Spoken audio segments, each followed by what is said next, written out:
que isso é muito louvável aí para o setor público, né? Todo mundo tentando buscar um aperfeiçoamento, seja aqueles que trabalham diretamente com o setor público, seja aqueles que trabalham indiretamente.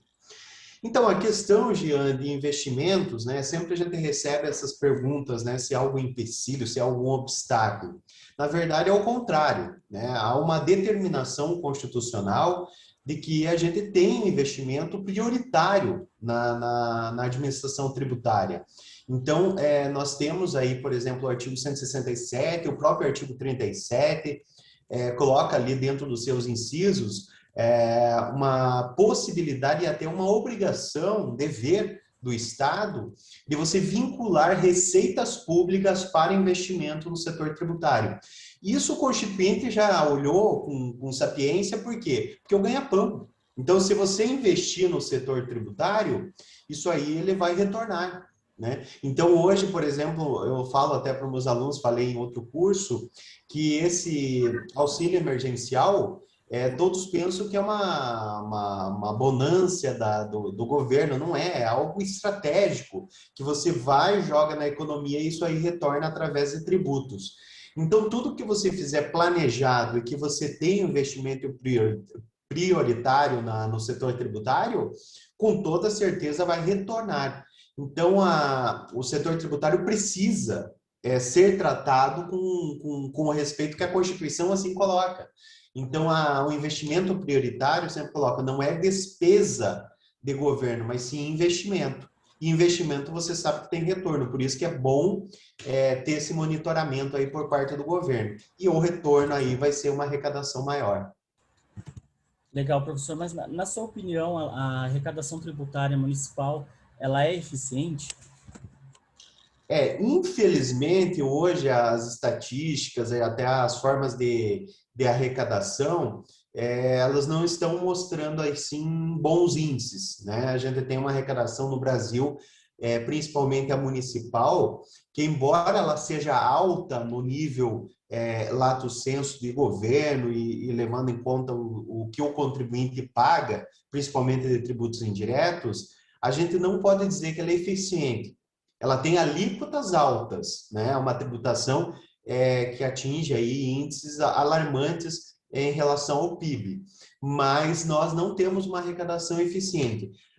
Até eu trouxe no nosso workshop, na parte de números, eu trabalhei com os senhores, né? Até aqueles que estavam ali presentes, a questão de uma pesquisa feita pela FGV, que de 300 e poucos municípios pesquisados, apenas 2% eram considerados municípios eficientes sob o ponto de vista tributário.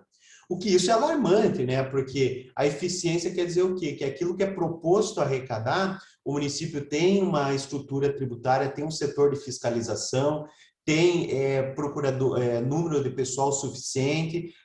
Nesse índice que foi medido, apenas 2% desses municípios eram considerados eficientes. O que isso quer dizer? Que tem muita coisa para ser feita, né? A gente tem mudanças legislativas, revisão do Código Tributário Municipal, criação de novas legislações, melhoramento do contencioso tributário, investimento de qualificação e capacitação de servidores, eventualmente contratação de assessorias, contratação de pessoal na medida do possível, né? Cada município tem uma realidade diferente aí do controle de despesas públicas, mas enfim, tudo isso tem que ser pensado, né? Claro que tudo não se consegue ser feito e melhorado de pronto. Talvez nesse 1 ano, 2 anos, não consiga mexer na parte que gere despesas. Mas, na situação, muitas vezes, que não depende de dinheiro, já pode ser feito. Ou não depende de muito dinheiro. Mas a gente pode planejar para conseguir atingir índices melhores, né, de fiscalização. E isso, grande parte dos municípios não fazem esse monitoramento, infelizmente. Não por culpa dos nossos servidores, mas por uma falta de monitoramento até pelo secretariado, pelos gestores, de saber, por exemplo, eu comprei um software novo para a Secretaria de Fazenda. Com esse software eu arrecadava antes X, hoje eu estou arrecadando 3X. Então, isso é possível a gente fazer. Isso é real, né? Então, diante de situações que você mude, você dizer, nossa, eu arrecadava 50, hoje eu estou arrecadando 100, então valeu a pena, então eu vou investir mais. Porque se isso dobrar a minha arrecadação, vale a pena, né? Então, isso que a gente tem que pensar nessa nova gestão pública. E é um caminho que a gente vai trilhar daqui para frente. Legal, doutor. Eu quero, antes de fazer a próxima pergunta, já cumprimentar as pessoas que estão entrando. A gente teve um grande número de pessoas que entraram agora há pouco. E dizer a vocês, fiquem à vontade para interagir no chat. O objetivo do webinar não é uma palestra, não é algo unilateral, então vocês contribuem bastante para o webinar. Então, se vocês tiverem alguma dúvida, seja no material ou no dia a dia de vocês, assinale aqui no chat ou sinaliza, dá um oi aqui no chat para que eu possa liberar o áudio e vocês interagirem diretamente com o professor. Indo nesse mesmo assunto, doutor, eu queria saber onde estão, o professor pode sinalizar, os maiores problemas, gargalos nessa falta de eficiência. Então, Jean, aí também várias perguntas que a gente vai recebendo, né? Aonde que eu posso melhorar? O diagnóstico ele deve ser feito desde o momento inicial da formação no crédito tributário, isso falando da dívida ativa e da arrecadação tributária em si. Então, a gente tem que pegar desde o início, ver o que está acontecendo, né? Aonde que está a maior demora, até o seu final, que seria aí possivelmente a execução fiscal. Grande parte dessa linha, né, a gente diz a vida útil do tributo, a gente tem encontrado aí gargalos tanto na inscrição em dívida ativa, no trato, no contencioso tributário que a gente chama, e na execução fiscal. Por quê? Porque a parte da fiscalização, queira não, queira assim, nós temos ali uma realização. Alguém comete uma irregularidade, o agente fiscal vai e faz a autuação. Nem sempre ali é encontrado esses defeitos já. Então, a gente tem, por exemplo, muitos defeitos que ocorrem ali e só vão ser encontrados lá na execução fiscal. E é atribuído muitas vezes a culpa lá ao próprio procurador, mas na verdade o problema foi ocorrido na Secretaria de Fazenda, ou Secretaria de Finanças, assim como os municípios denominam. Então, o que nós temos que ter um olhar lato sensu, ver o processo como completo, né? Na sua completude. Então, se nós temos ali a fiscalização, nós temos que olhar criticamente se não tem gerado muitas nulidades. Então, por exemplo, fazer um monitoramento até na execução fiscal, esse contato com a Procuradoria e Secretaria de Finanças é fundamental, a gente ver quantas autuações da Secretaria de Finanças foram anuladas por vício formal, quer dizer, no ato de formalizar o auto de infração, né? Tivemos um índice alto, então nós temos que ter um olhar na Secretaria de Fazenda, o que nós podemos melhorar? Capacitação de auditores fiscais, atualização, legislação tributária defasada, falta ou ausência de legislação processual tributária, né? Dizendo que tem que ter o contraditório em ampla defesa, em quais momentos, em quais fases. Não é toda a autuação, não é todo o ato administrativo que tem que garantir o contraditório, né? É só diante de uma aplicação de sanção ou imputação de crédito tributário. Depois nós vamos para a inscrição em dívida ativa, né? E para o contencioso tributário, ver se tem conselho de contribuintes, né? Mesmo que não seja obrigatório, mas você tem que garantir um devido processo legal ali, dentro da fase administrativa. Indo para a dívida ativa, quem faz esse controle? Há um controle de legalidade? Quem faz o controle da decadência e prescrição tributária nesse caso, né? Normalmente, Secretaria de Fazenda. Teria que ter participação também da Procuradoria, né? Quando é a Procuradoria que faz, quem é o procurador responsável por esse controle de legalidade, né? Após isso, nós temos uma fase crucial, que é sair da dívida ativa e promover a execução fiscal. O que a Procuradoria, nesse caso, faz? Há um controle ou há um ajuizamento em massa? Né? Somente lá no Poder Judiciário a gente vai ver se tem algum erro de sujeito passivo, erro material nas CDAs, no cálculo do tributo. Enfim, tudo isso tem que ser monitorado. Então, estatisticamente, os maiores problemas estão aonde? Na autuação, por vícios formais, e na execução fiscal pela condução e muitas vezes no esquecimento e falta de comunicação com a Secretaria de Fazenda. Então, esse é um grande gargalo que a gente precisa resolver urgentemente. Legal, professor. Nós tivemos uma pergunta aqui no chat da Tatiane. Ela coloca assim: minha dúvida é quanto ao contribuinte do IPTU. Podemos cadastrar o comprador, contrato particular não registrado, como proprietário e responsável pelo imposto? Boa pergunta, Tatiane. Isso aí acontecia muito lá no município que eu trabalhei. E é uma pergunta muito boa, por quê? Porque é exatamente a prática tributária. É algo que acontece corriqueiramente e a gente tem que estar preparado para isso. Como que a gente deve se portar? Veja, você tem um contrato particular não registrado, então é um contrato de gaveta, né? É um contrato que não tem aquele efeito erga omnes como tem a matrícula do imóvel, o registro imobiliário, né? Então, quando de repente aparecia lá alguém que diz que ter comprado o terreno ou imóvel e aparece com um contrato de gaveta. Então, veja, se eu simplesmente ignorar essa pessoa e dizer, não, eu vou lançar o IPTU para aquele que consta na matrícula. Isso é uma atitude burocrata. Por quê? Porque eu vou confiar num documento, mas de fato eu sei que quem está naquele terreno e quem possui hoje esse terreno é aquela pessoa que tem um contrato de gaveta. Né? Então, veja, ao mesmo tempo que eu não posso desconsiderar a matrícula, que é um documento solene, formal, eu também não posso desconsiderar como base na eficiência tributária aquele que diz que é o possuidor e tem um contrato, tem um documento, talvez não com a mesma força probatória que a matrícula, mas tem um documento. Então, o que a gente tem orientado os agentes fiscais, os auditores a se portar nesse caso?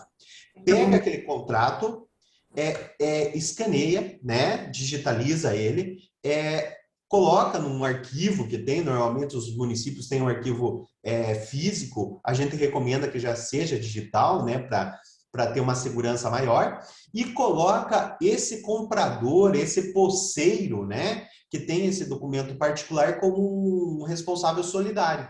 Não há problema algum, porque no mínimo você consegue comprovar por esse documento o interesse comum, que é um requisito para a responsabilidade solidária no direito tributário. Então, no mínimo você coloca isso. Aí, havendo posteriormente o registro, a regularização do imóvel, você pode excluir o antigo proprietário e colocar o novo. Até que isso ocorra, com base no Código Civil, né, que é a legislação que regulamenta esses negócios privados, você permanece os dois. O proprietário que consta na matrícula, mais o possuidor ou o comprador de fato como responsável solidário. Essa é a orientação que a gente passa para os nossos municípios. Legal, professor. Obrigado, Tatiane, pela pergunta. Trazendo esse tema para essa crise atual que a gente está passando, doutor, com essa insegurança aí na arrecadação tributária dos municípios, eu queria saber se a gente pode dizer que temos um outro sistema de arrecadação após essa crise. Com certeza, Jean, a gente não vai ser nem os mesmos, nem os municípios e nem nós como indivíduos, né? Essa pandemia nos mostrou muitas coisas, desde a ordem pessoal, né? O que a gente tem, o trato com a família, a utilização de redes sociais, reuniões online, eventos, né? Que antes eram presenciais, hoje online, como os municípios, né? Os municípios hoje tiveram uma mudança brutal. Eu vejo uma perspectiva mais otimista do que pessimista essa arrecadação tributária municipal. Então, eu vejo, a partir da Lei Complementar do 75, que a gente falou muito, né, no nosso workshop, a gente tem essa perspectiva de aumento tributário.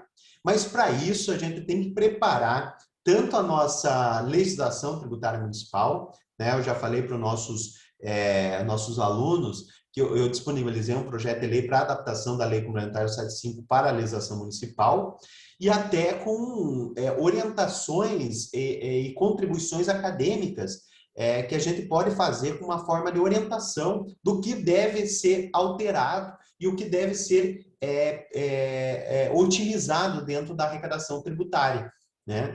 E o que eu posso dizer é que a arrecadação tributária ela vai mudar.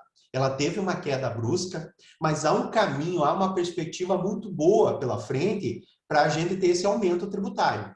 mas desde que a gente acompanhe o mercado, né? Tanto na arrecadação do ITBI, do ISS, do IPTU, a gente precisa ter esse acompanhamento do que a gente deve fazer no nosso município, né? Desde a atualização dessas novas decisões, que o ano passado choveu decisões do Supremo Tribunal Federal a respeito de impostos municipais, a questão de novas perspectivas da arrecadação, como o ISS do leasing, ISS de administrador de cartões de créditos, planos de saúde, como, por exemplo, novas formas de atualização de imóveis no ITBI, alteração e atualização do IPTU, planta genérica de valores, enfim, a gente tem muita coisa para fazer, né? Muitas coisas eu venho divulgando nas minhas redes sociais, no meu site, que algo assim chamando a atenção, né? Algo que a gente está fazendo errado, a gente deve mudar, e algo que a gente deve mudar numa nova perspectiva, né?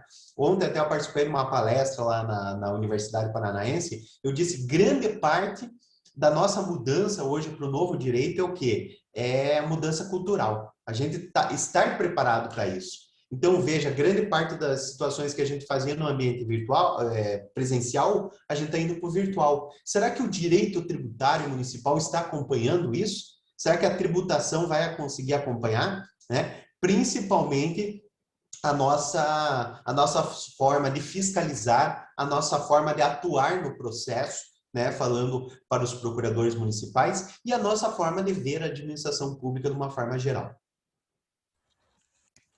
Legal, doutor Elton.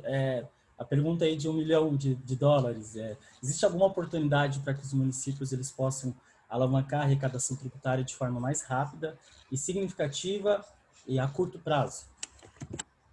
Então, até pegando o bonde aí da sua pergunta com o nosso colega Ronaldo, né, lá do município de Rio Bom, né, Rio Bom, Paraná.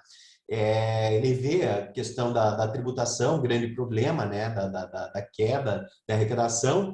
Ele diz que não temos, ao menos, um cargo de fiscal no município, nem de tributos, nem de obras, nem de posturas, né? Bem complicada a situação. Existe alguma sugestão para corrigir isso, tendo em vista a Lei Complementar 173, né, que prevê aí, impossibilita o aumento de despesas? Veja, Ronaldo, é uma perspectiva complicada, né? Porque essa lei complementar impediu aí a criação, pelo menos a curto prazo, de geração de despesas.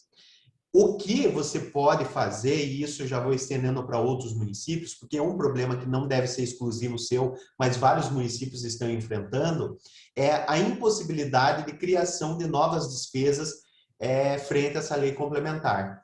E o que a gente pode pensar? Primeiramente, a gente tem que respeitá-la, né? Lei a gente não pode desrespeitar. O que a gente pode buscar é formas de interpretação dessa lei, né? Então, substituição de pessoal não há problema. O problema é você criar um concurso agora e contratar e gerar novas despesas. Realmente, isso aí a curto prazo não é possível fazer. O que você pode fazer especificamente no seu município é tentar realocar o pessoal, isso não é o certo, não é o ideal, e principalmente eu falo para os municípios, eu tenho que entender a realidade de vocês, porque teoricamente eu posso falar, pessoal, você não pode gerar despesa, não há o que fazer. Teoricamente é uma resposta assim que eu daria. Mas na prática eu tenho que ajudá-los, né? Então, o que é possível fazer é você realocar algum tipo de pessoal, agentes administrativos, para a função, né, de agente fiscal. Não é o ideal, pode gerar questionamentos e pode gerar nulidade. Só que uma coisa é fato, você não pode deixar a tua fiscalização tributária paralisada, né? E você fazer um planejamento a curto prazo para você tapar buraco, ou seja, apagar o fogo, né, apagar o incêndio momentaneamente, e planejar já posteriormente essa lei complementar, você tentar fazer uma geração aí de orçamento para você dar aso à criação do cargo de auditor fiscal. Que isso é inquestionavelmente uma urgência urgentíssima, né? Como um professor meu falava. Você tem que ter o cargo de auditor fiscal. E até esse momento você vai ter que fazer às vezes, né? Ainda que você esteja passível de questionamentos. Por quê? Porque a fiscalização não pode parar, é um serviço primordial. E sem dúvida nenhuma é um serviço essencial, né? Então, é algo que a gente deve fazer. E mais, a lato sensu de todos os municípios, o que a gente pode dizer. A curto prazo, vocês têm que verificar o que pode ser feito sem a geração de despesas, né? Então, realocando o pessoal, tentando promover substituição de pessoal que, de repente, esteja aposentado, porque aí não seria geração e criação de despesas, tentando de uma forma criativa, né? Sem ofender, né? Sem desrespeitar a Lei Complementar 173, mas mantendo seus serviços essenciais, que um deles é a fiscalização tributária. E, posteriormente, já planejar concursos públicos, contratação, nem que seja como comissionados de gerenciamento dessa arrecadação tributária, e principalmente algo que não gere despesa, como, por exemplo, a alteração da legislação tributária não gera diretamente despesas. Então, você pode aperfeiçoar e promover essa alteração e modernização do setor tributário até que venha e que caia esse limite orçamentário e você possa promover a contratação de pessoal. Então, é essa a nossa sugestão aí, a grosso modo falando, sem olhar seu município, sem olhar especificamente o seu problema, mas é uma dica aí genérica passada para vocês. É o famoso fazer mais com menos, né, professor? E é uma situação que deve ser comum em outros municípios. Sinalizaram aqui que no município de Lunardelli também a situação é parecida.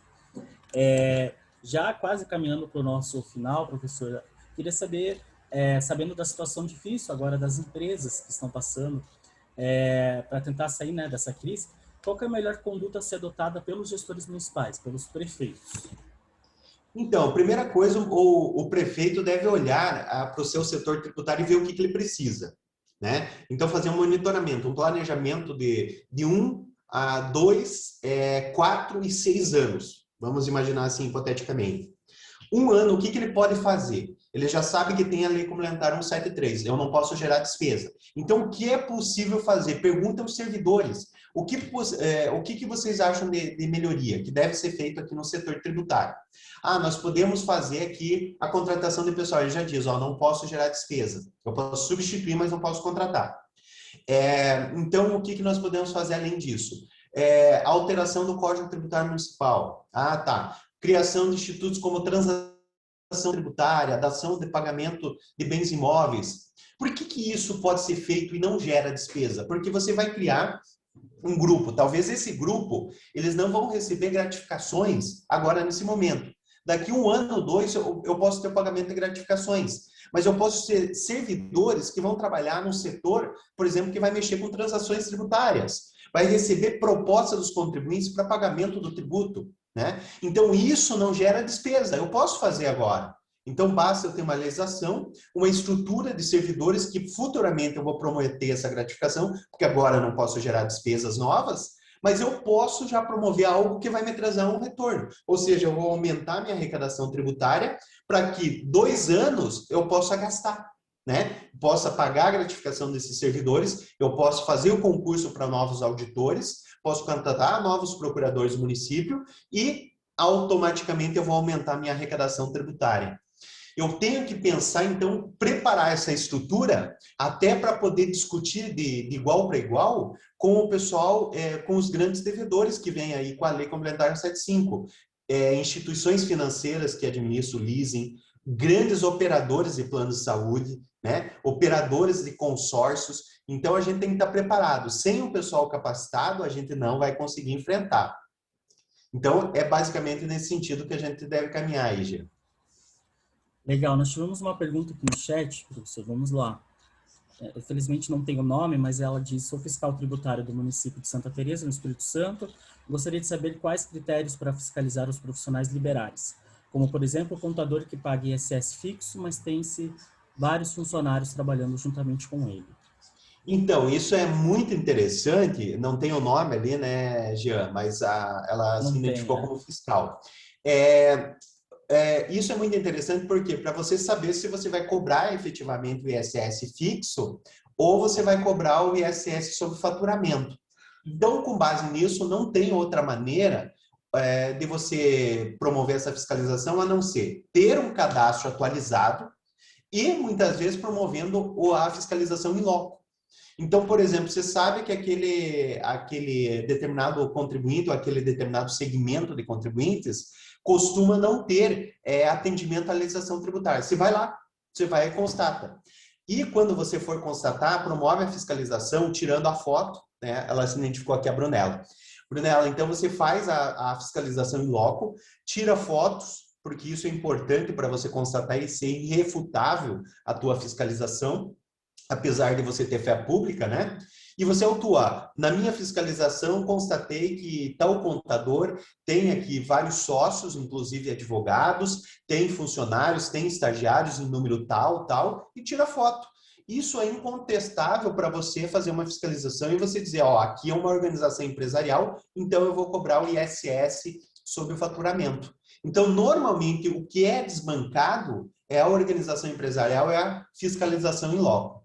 O cadastro é difícil de constatar, porque normalmente quando a pessoa vem, ela faz o cadastro e diz o que quer, né? Diz, ó, eu sou contador, eu sou médico, eu sou dentista, e tá aqui o meu CRM, tá aqui a OAB, e você acaba não sabendo a verdade. Então, a verdade somente vai ser descoberta, né, a chamada verdade real, indo até o local. Então, é a fiscalização, chamada fiscalização in loco. Legal, professor. Uma última pergunta aqui da Tatiane, ela perguntou se o professor pode falar um pouco sobre a prática nos protestos de dívida de IPTU, como a cobrança de pessoa que não é mais proprietária.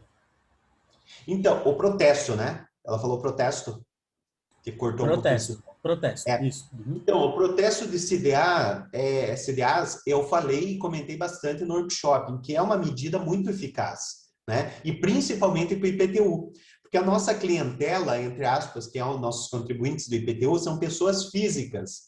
E as pessoas físicas, normalmente, que devem IPTU, precisam de crediário, precisam de crédito, linhas de crédito, empréstimos, financiamentos. E essas pessoas que ainda têm o nome protestado, têm a dificuldade de obter, né, esses benefícios. Então, o protesto ele tem sido muito eficaz. Única coisa que tem que tomar cuidado, que realmente aquele que está sendo protestado é realmente o contribuinte ou o responsável tributário. Por isso que o cadastro atualizado do IPTU é a tua garantia. Quanto mais atualizado está esse cadastro, que mais constate com a realidade, melhor. O que pode acontecer de errado? Você tem um cadastro, por exemplo, de um antigo proprietário do qual ele já promoveu a transferência do imóvel no registro competente e não foi passado para o município. Isso pode dar um dano moral, né, a ser pago pelo município. Então, a única coisa que tem que tomar muito cuidado, né? Então, tem que verificar isso aí antes de promover o protesto. Atualização no cadastro de imóveis. Legal, professor, já encaminhando para o nosso final, a gente tem muito assunto, tem muita dúvida aqui para a gente debater, mas eu queria, o professor está lançando um livro agora sobre o curso de Direito Tributário com o Dr. Vinícius Casalino, pela editora Ítala, é isso? Exatamente, ele está aqui na minha frente, até eu vou mostrar para os nossos alunos. Legal. Aqui, ó, curso de Direito Tributário pela editora Ítala. Para quem quiser um manual sobre as normas gerais de direito tributário, bem prático, porque o professor Casalino já é acadêmico, né? Professor da PUC de Campinas, e ele fez uma parceria comigo e eu tenho esse olhar bem prático. Então, a gente deixou uma obra assim bem direcionada para aquele público que não quer muita teoria e ficar divagação. Então, é um olhar assim prático do que realmente acontece, tanto na administração pública quanto no setor privado. Então, eu deixo uma indicação aí, a obra recém-lançada, que ela vem complementar a nossa, eu chamo trilogia, né, porque eu tenho os 3 livros, mas o outro é o Impostos Municipais, que também é esse olhar prático jurisprudencial do nosso dia a dia. E por que os advogados públicos e auditores gostam? Porque eu dou esse exemplo, o nosso exemplo que a gente trabalha é o dia a dia. E como eu trabalhei na administração pública, eu dou esse olhar que normalmente vocês precisam, que não é um olhar teórico, mas um olhar prático do direito tributário. Então, deixo aí a nossa indicação também de bibliografia, caso vocês estejam procurando um livro aí das normas gerais de direito tributário. Legal, doutor Elton. Muito obrigado. 30 minutos passa muito rápido, a gente poderia ficar aqui horas ouvindo o professor falar. Quero agradecer imensamente. E as pessoas que estão nos acompanhando, eu quero ressaltar que no dia 9 de abril, nós temos um workshop de 3 horas com o professor Elton, então a gente tem muito tempo ainda para conversar e interagir.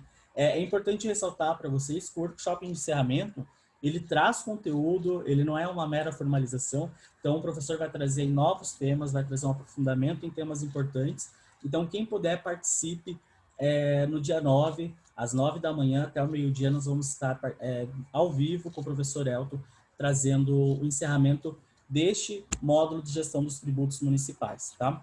E na próxima segunda, agora, dia 29, começa o módulo 3 do programa da MP do Sebrae, que é sobre gestão e gerenciamento de projetos, tá? Esse módulo é necessário sua inscrição. O fato de você estar inscrito nesse não te garante para os próximos módulos. Então, acesse o site institucional, que é paranaInovador.com.br, e garanta a sua inscrição. A todos vocês que participaram, que contribuíram, que interagiram, meu muito obrigado. E a gente se vê dia 9 deste módulo agora, para o encerramento do módulo 2. Professor Elton, muito obrigado. Uma ótima quarta-feira aí para você. Um grande abraço a todos. Aguardo todos lá no nosso módulo. Grande abraço. Muito obrigado. Até mais. Tchau, tchau, pessoal. Tchau, tchau.